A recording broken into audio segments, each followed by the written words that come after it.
Bharatiya Janata party के राष्ट्रीय प्रवक्ता डॉक्टर सुधांशु त्रिवेदी की प्रेस कॉन्फ्रेंस। आइए देखें निर्भया न्यूज की खास रिपोर्ट। मित्रों, जैसा आप सभी को ज्ञात है कि भारतीय जनता पार्टी के स्थापना दिवस कार्यक्रम से, चूंकि यह स्थापना दिवस स्वतंत्रता के अमृत महोत्सव वर्ष में पड़ रहा है, तो माननीय प्रधानमंत्री जी ने पूरे एक पखवाड़े को सामाजिक न्याय पखवाड़े के रूप में मनाने का निर्णय लिया, जिसमें हर दिन अलग अलग कल्याणकारी योजनाओं के विषय में जागरूकता के लिए पार्टी के कार्यकर्ता, पदाधिकारी, सांसद, विधायक सभी लोग जनसंपर्क करेंगे। चूंकि ये वो महत्वपूर्ण विषय हैं जो कि स्वतंत्रता की सार्थकता के लिए परम आवश्यक है। उसी संदर्भ में आज का विषय जल जीवन मिशन से संबंधित है। आज सभी को संभवतः ज्ञात हो कि यह विषय कितना महत्वपूर्ण है। आप इस फैक्ट से समझ सकते हैं कि भारत में विश्व की 16% जनसंख्या रहती है, परंतु हमारे पास सिर्फ 4% पीने योग्य जल के स्रोत हैं, और हम विश्व के भूगर्भ के जल यानी जमीन के नीचे के पानी का 40% उपयोग करते हैं। तो यह इस बात का प्रमाण है कि यदि आने वाले समय में दूरदृष्टि रखकर जल के संचयन और प्रबंधन का ध्यान न रखा जाए तो बहुत बड़ी समस्या हो सकती है। So keeping this thing in the mind, prime ministers visionary plan has given an emphasis on जल जीवन मिशन। इस मिशन की शुरुआत माननीय प्रधानमंत्री जी ने 15 अगस्त 2019 को की थी। जब हमारी सरकार आई 2014 में, तो उस समय देश में केवल 16.75% घर नल के पानी से यानी नल के जल से कनेक्टेड थे। इस मिशन के शुरू होने के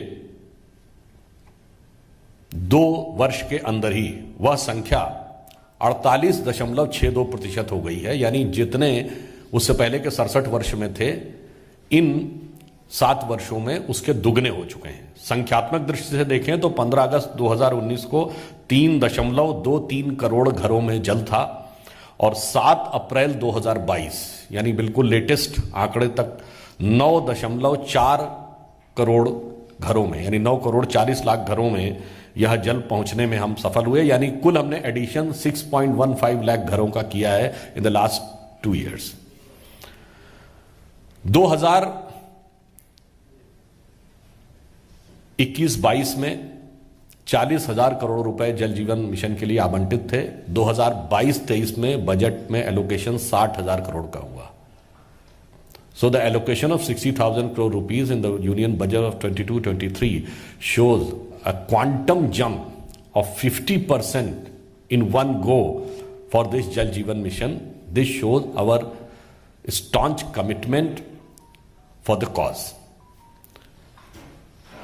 जल जीवन मिशन में कुल मिलाकर 5 वर्ष में 3 करोड़ 60 लाख रुपए के बजट का प्रावधान किया गया। 3.6 lakh crore is been total allocated for the total time span of 5 years. अब तक देश में 107 जिले हैं, जिसमें 1.5 लाख गांव, लगभग 1.5 लाख गांव हैं, जिनमें कि हर घर में जल पहुंचाने में हम लोग सफल हो चुके हैं। 17,29,000 स्कूल और आंगनबाड़ी केंद्र भी नल के जल से युक्त हो चुके हैं। गांवों में पेयजल आपूर्ति के प्रबंधन के लिए 4,82,000 पानी समितियों का गठन हुआ है, और 4 लाख के करीब ग्राम कार्य योजनाएं काम कर रही हैं। प्रधानमंत्री श्री नरेंद्र मोदी जी ने 2021 में 93,068 करोड़ रुपए के प्रावधान के साथ 2021 से 26 के लिए कृषि सिंचाई योजना की भी शुरुआत की थी, क्योंकि पेयजल के साथ साथ कृषि के लिए, सिंचाई के लिए जल की उपलब्धता भी उतनी ही महत्वपूर्ण है। त्वरित सिंचाई लाभ कार्यक्रम के अंतर्गत 2021 से 26 के दौरान कुल अतिरिक्त सिंचाई क्षमता को 13.88 लाख हेक्टेयर तक तय करना था, और कुल 60 परियोजनाएं इस दिशा में काम कर रही हैं, जिनसे संबंधित 30.2 लाख हेक्टेयर कमान क्षेत्र इस विकास की प्रक्रिया में शामिल किया गया है। कुछ महत्वपूर्ण जल परियोजनाएं सरकार के द्वारा राज्य सरकारों की मदद से की जा रही हैं, परंतु उसमें भारत सरकार या केंद्र सरकार एक बहुत बड़ा शेयर दे रही है, which has been a major share of support is being by the union government. For example, Renuka ji बांध परियोजना हिमाचल प्रदेश और लखवार बहुउद्देशीय परियोजना उत्तराखंड, ये 2 राष्ट्रीय परियोजनाएं जिनमें 90% केंद्र के द्वारा प्रावधान किया जा रहा है। 90% is being funded by the union government. और इन परियोजनाओं से यमुना बेसिन में जल के भंडारण का कार्य होगा और जिससे उत्तर भारत के 6 राज्यों जिसमें दिल्ली, हिमाचल प्रदेश, उत्तराखंड, उत्तर प्रदेश, हरियाणा और राजस्थान में जल की आपूर्ति भी होगी। यमुना में जल की उपलब्धता और जल के स्तर और गुणवत्ता दोनों में सुधार होगा। That will improve the content and quality both in the Yamuna water. हर खेत को पानी पहुंचाने के सिंचाई के लिए सिंचाई योग्य भूमि का भी विस्तार किया जा रहा है, जिसमें तहत लघु सिंचाई और जल स्रोतों के सुधार के लिए करीब करीब 4.5 लाख हेक्टेयर रकबे को और सिंचाई के दायरे में लाया जा रहा है। जो जल स्रोत हैं उनके उद्धार यानी renovation and rejuvenation of the existing water resources, इसके बारे में भी हमारी सरकार पूरी तत्परता के साथ काम कर रही है। और इसके लिए जो काम राज्य सरकारें या क्षेत्रीय स्तर पर किया जा रहा है उसमें जो यूनियन गवर्नमेंट का कंट्रीब्यूशन है उसको 25% से बढ़ाकर 60% किया जा रहा है, ताकि वो और प्रभावी ढंग से कार्य करते रह सकें। जैसे तालाब या अन्य जल स्रोत हैं जो सूख गए हैं उनको पुनर्स्थापित करके पुनर्जीवित करके उनको संचालित करने का यह कार्य सरकार के द्वारा किया जा रहा है। भूमि संसाधन विकास के स्वीकृत वाटरशेड विकास घटक में 2021 से 26 के दौरान संरक्षित सिंचाई के तहत लगभग 2.5 लाख हेक्टेयर भूमि शामिल है। करने के लिए 49.5 लाख 49.5 लाख हेक्टेयर वर्षा सिंचित और अनुपजाऊ भूमि को कवर करने का प्रयास किया जा रहा है। यानी एक बहुत मैसिव ये प्लान है कि 49.5 लाख हेक्टेयर वह भूमि जो केवल वर्षा पर आधारित है अथवा अनुपजाऊ है उसको किस प्रकार से सिंचाई के दायरे में लाने का प्रयास किया जाए।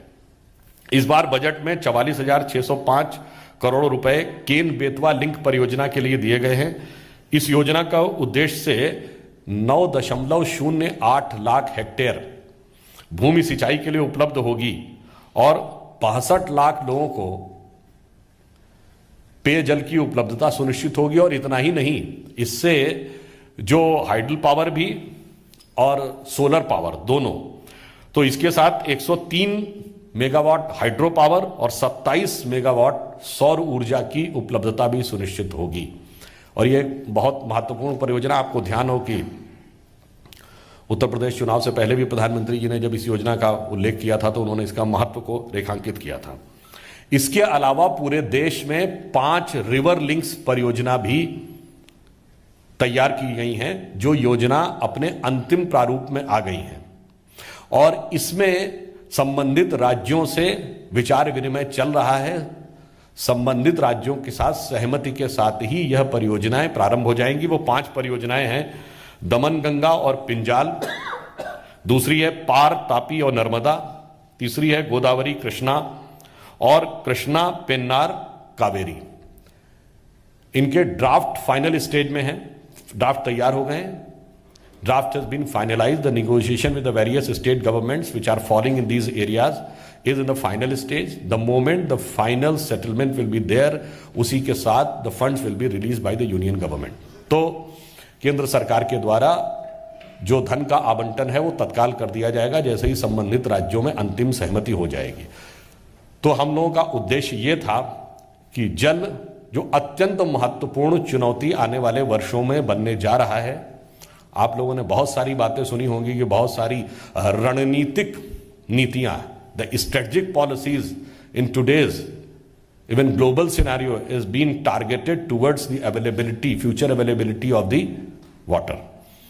तो अंत में सिर्फ ये कहना चाहूंगा, पानी एक ऐसी चीज है जो जीवन के लिए बहुत आवश्यक है और यह स्वतंत्रता का अमृत महोत्सव वर्ष है। तो पानी का एक अर्थ यह भी होता है कि मन में अगर पानी है तो मतलब स्वाभिमान की भावना, वो राष्ट्र के अस्तित्व के लिए भी आवश्यक है। तो जीवन की भी आवश्यकता है, राष्ट्र के लिए स्वाभिमान की भी आवश्यकता है। तो पानी उसका भी प्रतीक है और पानी में से ही मोती भी निकलता है जो चमकती हुई समृद्धि का भी प्रतीक होता है। तो प्रधानमंत्री जी का जो व्यापक विजन है वो कहीं ना कहीं उस भारतीय समाज की गहरी सोच से प्रेरित है, जिसे रहीमदास जी ने एक पंक्ति में कहा था, रहीमन पानी राखिए बिन पानी सब सून, और पानी गए न उबरे मोती मानस चून। तो सभी चीजों को एक साथ लेते हुए जल जीवन मिशन अपने लक्ष्य को प्राप्त करने के लिए सुगमता से आगे बढ़ रहा है और स्वतंत्रता के अमृत महोत्सव में अपनी सार्थकता को प्रस्तुत कर रहा है। धन्यवाद। इस विषय से संदर्भित कोई भी प्रश्न हो तो सादर आमंत्रित है। सर, यूपी के लिए क्या? प्लीज आपसे मैंने आग्रह किया, इस विषय से संदर्भित यदि कोई प्रश्न हो, मैं आपसे आग्रह कर रहा हूं कि इस विषय से संदर्भित यदि कोई प्रश्न है। उन्होंने उत्तर प्रदेश के विषय में कहा तो मैंने बताया, जैसे अपने इस संबोधन के अंतिम पंक्ति में मैंने बताया, केन बेतवा लिंक परियोजना जो भारत की सबसे बड़ी परियोजनाओं में से एक है, जिसमें अभी बताया 62 लाख लोगों को पेयजल की उपलब्धता होगी और 107 megawatt hydro power, 27 megawatt solar energy की उपलब्धता होगी। और इसलिए ये इसका एक बहुत मेजर हिस्सा उत्तर प्रदेश में ही आने वाला है और पूर्वी उत्तर प्रदेश यानी अयोध्या से लेकर बुंदेलखंड तक के क्षेत्र में इसका व्यापक लाभ मिलेगा।